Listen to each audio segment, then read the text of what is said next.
My name is Rick Stevenson. I am the senior pastor at City Hope Ministries.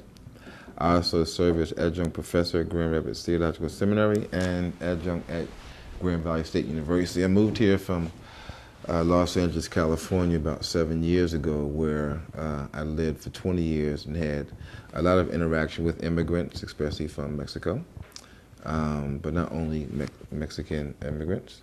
And I think it's important that when we talk about immigrant populations that we begin by considering the fact that most of the people on United States soil are immigrants, except for African Americans. Everyone immigrated from somewhere else.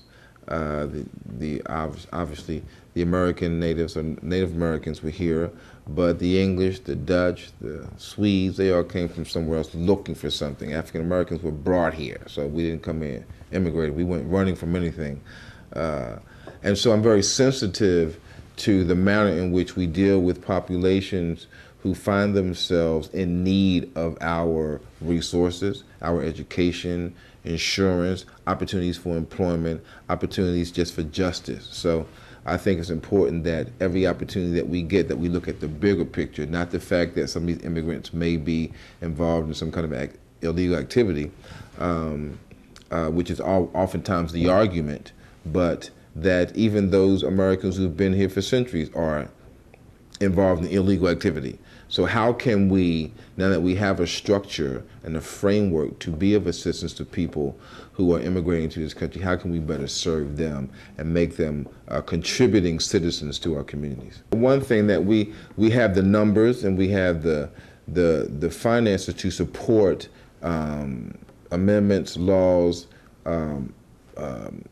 resources that can help people who are immigrating. Secondly, it's our responsibility to watch out and take care of the widow, to look out for the poor, to provide for the alien. That's a biblical principle. And so the church has always been involved in missionary outreach. The problem now is the mission is coming to us.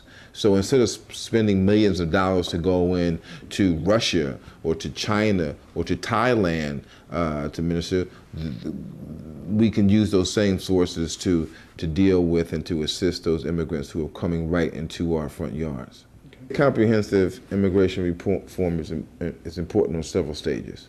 One, because it closes the loopholes where immigrants tend to fall through the gaps. Again, we're talking about the ability to provide resources such as housing, education, insurance, protection, the very fundamental things that life offers. And I think that if we look at a comprehensive program that will not only provide but protect, then we create a system where immigrants can become contributing citizens in our communities.